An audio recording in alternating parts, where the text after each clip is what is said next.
Hey everybody, this is John for MTG Nexus coming at you with a deck breakdown between Boros Burn and Blue Living In. As a friendly reminder, if you do like Burn content, please consider subscribing to the channel, give us a thumbs up, leave me a constructive comment down below. So Burn historically has always had a good Living In matchup between when the Jund variant was the main one with Demonic Dread and Violent Outburst, along with the black and red cyclers. And then also there was a version that featured the addition of As Foretold, Electro Dominance, the blue cycling creatures, and hard casting Living In through either As Foretold or Electro Dominance, as opposed to cascading into it.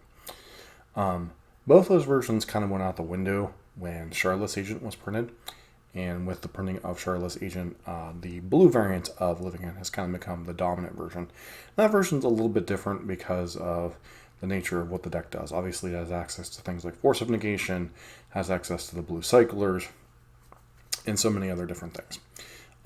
Another thing is the graveyard decks are not quite as a huge portion of the meta anymore. There is no Faithless Looting, so you don't have decks like Dredge all over the place. You don't have decks like Reanimator, although there is a variant of Reanimator. It's a little bit different in terms of what it's applying, and a lot of the nature of what Burn's sideboarding plan as a result has changed. Previously, Burn would run heavy things like Rest in Peace, Tormod's Crypt, that kind of stuff. So the fact that traditional versions of Burn now tend to run either the Sanctifier and Vec as their primary kind of pseudo graveyard hate, because it happens to hit things like Murktides. A lot of their threats also happens to hit things in Death Shadow, also happens to hit a lot of the things out of Dredge. So, it kind of covers a lot more bases than just the card Rest in Peace would. So to that nature, the blue Living In deck happens to avoid that because Sanctifier and Vec doesn't exile blue-based cycling creatures. So that, all that said, kind of to explain where the matchup is and that the nature of how the decks have evolved over time. As far as the keys to the matchup, game number 1 is very important for Burn to win. Play draw dependency can be relevant, as both decks, turn 3 is really their critical turn in terms of unloading a bunch of spells, doing a bunch of things. Burn obviously can do things on turn 1 and 2 with things like Eidolon and 1-drop creatures, but, they really start to get into the mojo of casting their spells on turn 3. The Living In Cascade tends to happen on turn 3 after they've had an opportunity to cycle creatures. They often put, anywhere from 10 to 15 power into play.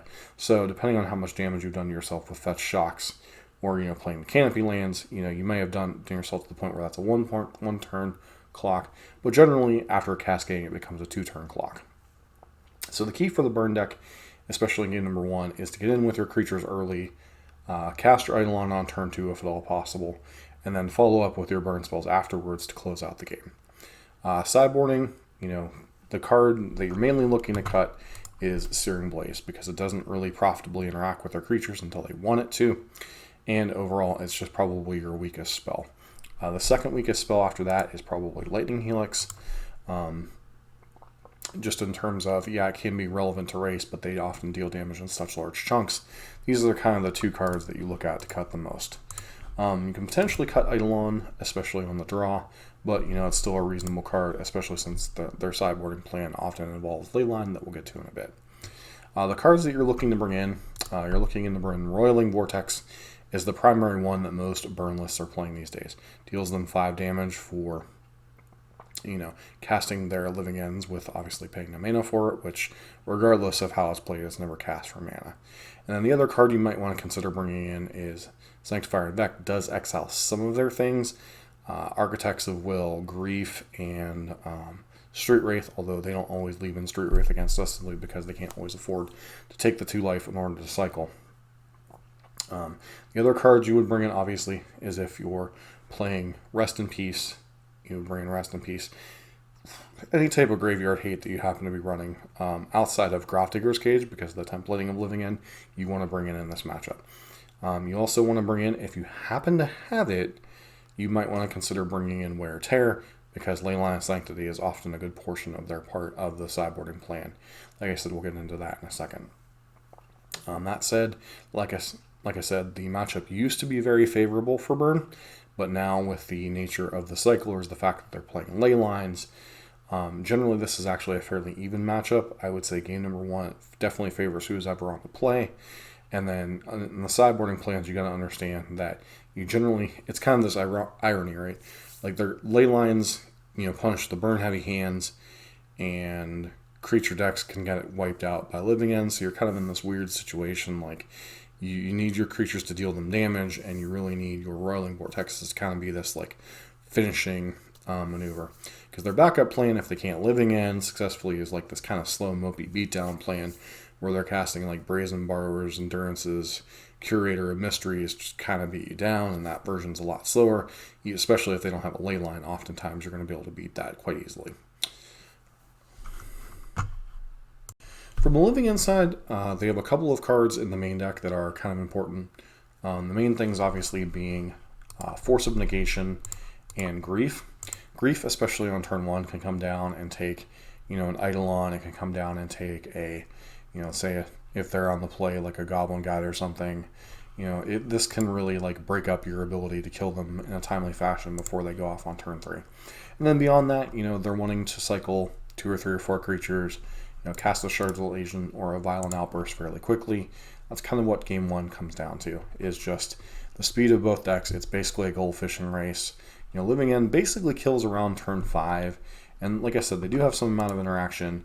Multiple, especially one or multiple copies of Force of Negation and blue cards can swing the race in their favor in game 1. Them stealing a key card with Grief can be important. But other than that, I would say, in general, Burn is slightly favored in game 1, obviously play draw dependent. Sideboarding, things get a little bit weird. As I said, Burn already has, the key card, Roiling Vortex being their key card, especially since most Burn decks are not running dedicated Graveyard Hate like Rest in Peace and stuff right now. Or if they do, they're running it in very small numbers, or they're running on Sanctifier and Beck as their particular Graveyard Hate, because it happens to hit Dredge, which has historically been a bad matchup since the printing of Creeping Chill, and it's also fairly reasonable against the Archon Reanimator decks, which are the 2 primary graveyard decks that you're going to face off. And then Death Shadow and Murktide obviously hits things in those. Hence, it splashes a lot more matchups. It's not quite as niche as Core Firewalker and Rest in Peace tend to be.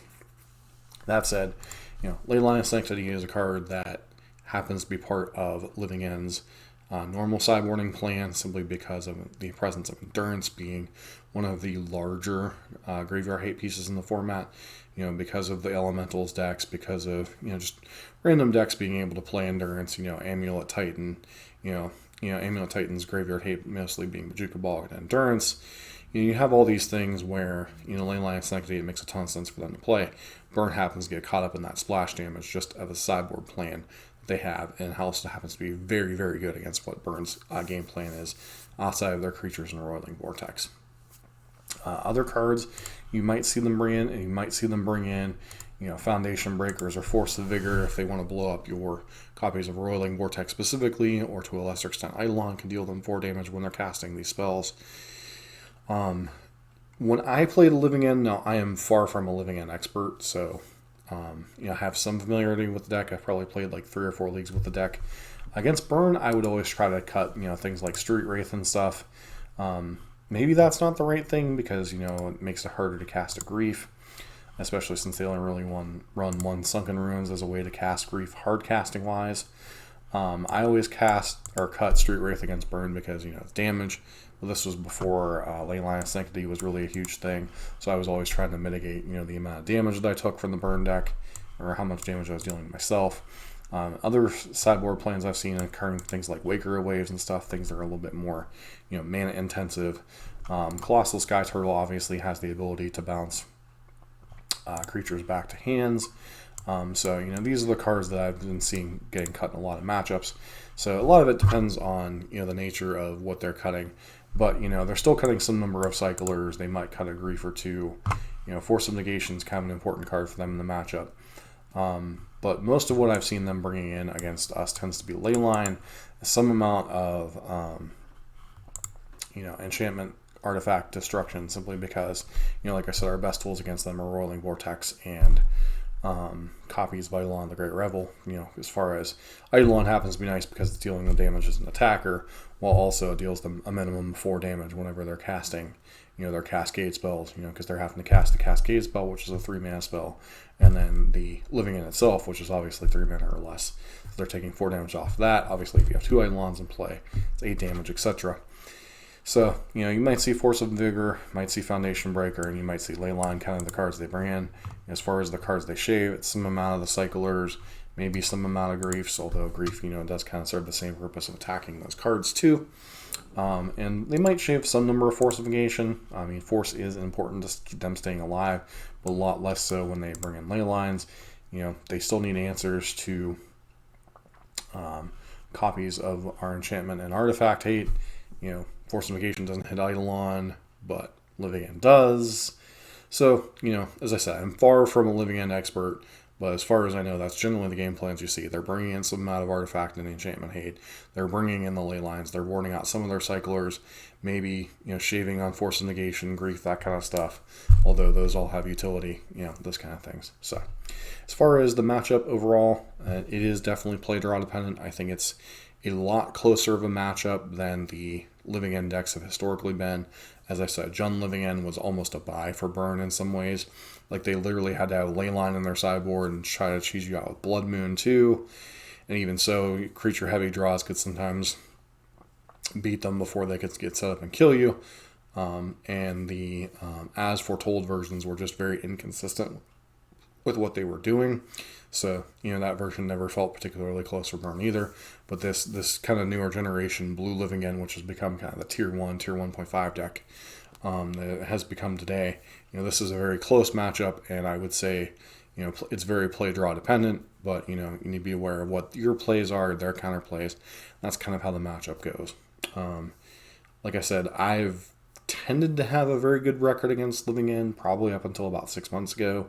And then probably the last 6 months has probably been back and forth a little bit. I'm still capable of getting some wins. I had one incredible victory over them with, I think where we drew all 4 copies of Roiling Vortex in our top, 15 cards. It was kind of insane.